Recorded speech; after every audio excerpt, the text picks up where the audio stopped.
Les extraterrestres existent-ils? Viennent-ils nous rendre visite? Curieux mystère qui fait appel à notre imaginaire.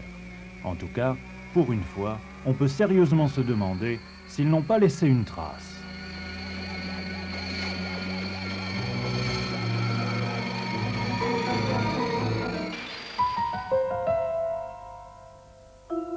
Cette trace, c'est dans le sud de la France qu'ils l'ont laissée, plus exactement à Trans-en-Provence, à 7 km au sud de Draguignan. Pourtant X, nous avons mené l'enquête et même procédé à une reconstitution. Mais d'abord, il fallait trouver le témoin, et c'est évidemment aux gendarmes que nous nous sommes adressés. Capitaine Cormier, vous commandez la compagnie de gendarmerie de Draguignan. Alors, première question, qu'est-ce qui se passe quand un témoin d'atterrissage d'OVNI vient vous voir? Bon, comme toute personne qui demande notre concours, nous nous déplaçons, nous rendons sur place, nous procédons aux constatations sur le terrain d'une manière très objective. Pour nous, le problème n'est pas de savoir s'il s'agit d'un OVNI ou toute autre chose, simplement de constater ce qui est réellement sur le terrain. Et alors, est-ce qu'on peut dire que vous garantissez l'anonymat au témoin ou pas? Bien sûr, comme dans toute procédure, toute personne qui demande à garder l'anonymat, nous pouvons lui préserver sans aucun problème. Le droit nous y autorise pleinement et personne ne peut nous faire dire qui a pu nous déclarer ces choses. Bref, la gendarmerie ne pouvait rien pour nous. Mais heureusement, la presse locale en avait parlé et en cherchant un peu, nous avons trouvé.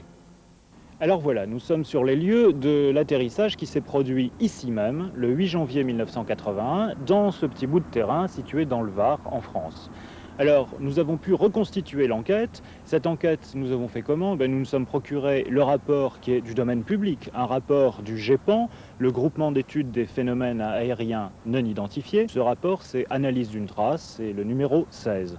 Alors, il raconte quoi? Il raconte le témoignage, évidemment, mais aussi et surtout l'avis des scientifiques qui ont travaillé les uns sur les échantillons prélevés sur le site même, je le rappelle, c'est ici, nous y sommes, et puis l'avis évidemment d'un physicien qui a travaillé sur le problème. Est-ce que les soucoupes volantes existent?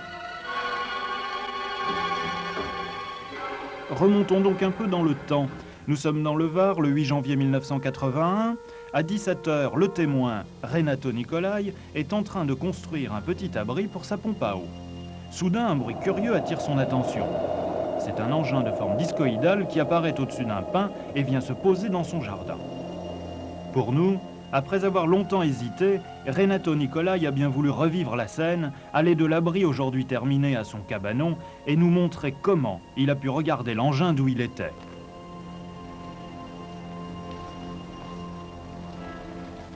Et voici ce qu'il a peut-être vu.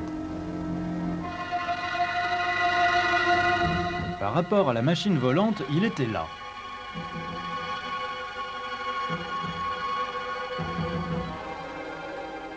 Et c'est de cette place qu'il l'a vu s'envoler. Puis il s'est approché, intrigué. Il avait peut-être rêvé après tout, mais un rêve ne laisse pas de traces physiques au sol.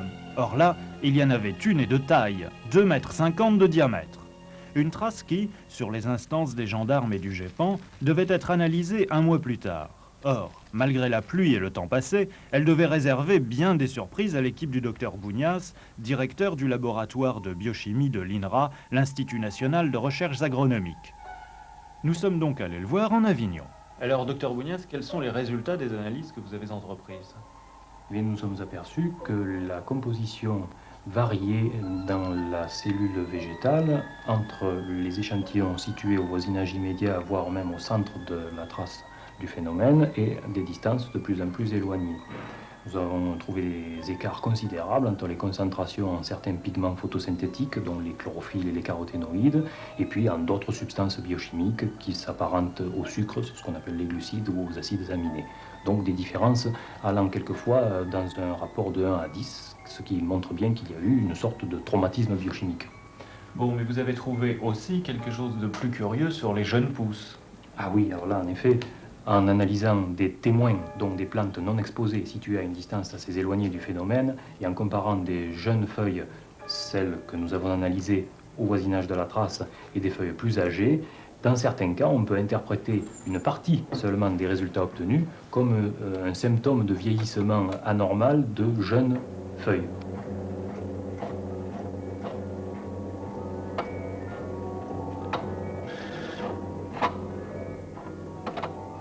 Alors, docteur Bougnas, où en est-on sur cette affaire pour l'instant? Pour le moment, par définition, on ne peut rien dire et nous ne pourrons peut-être dire un jour quelque chose que lorsque nous aurons pu comparer les effets observés dans cet exemple-là avec ceux que nous aurions pu provoquer en utilisant des effecteurs, c'est-à-dire des causes chimiques ou physiques bien déterminées. Et c'est par la comparaison des symptômes observés dans les deux cas que nous pourrons peut-être par recoupement émettre quelques hypothèses. Ces hypothèses, c'est avec Jean-Pierre Petit, physicien, maître de recherche au CNRS, le Centre national de recherche scientifique, que nous sommes allés les étudier sur le terrain. Pour commencer, sur les indications de Renato Nicolai, il a fait quelques croquis. Comme ça. Et alors en dessous, ici, on voit un peu ses pieds comme ceci. Voilà. Et alors là, on a deux orifices comme ceci, qui sont un petit peu des trous. Après ce travail, nous avions une idée plus précise de ce qu'il avait vu, mais ce n'était pas encore suffisant.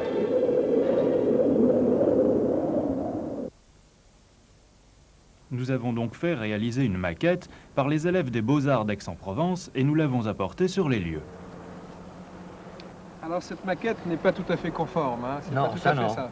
Ça non. Il y avait une sorte de face plane comme ça ici, de bande plane, Mais la dimension c'est à peu près ça. La dimension, oui, pourquoi? Là, ça vient un peu plus plat. Un peu plus plat, mais la largeur et la hauteur c'était à peu près Oui, ça. moi c'est 50 environ, Oui. tout, là, ça passait. Et la couleur c'était bon aussi. Oui. Et il n'y a pas eu de poussière Non. alors, il n'y a pas eu de poussière ou... Non, juste une idée de poussière. Juste quelque chose comme ça. Et là, il est descendu du pain là-haut. Ah, moi quand j'ai l'aperçu, moi qu'elle est en train de travailler là. Oui, oui. Je l'ai aperçu là, comme ça. Avec un très faible sifflement. Ouais, un petit sifflement, comme du vent. Ça ressemble à ça? Voilà, la fin. Sur la fin? Non, on va en écouter un autre. Non, c'est vraiment celui-là? Renato avait aussi parlé de sifflement. Nous lui avons donc fait écouter une série de bruitages et il en a reconnu un. Non, c'est pas ça.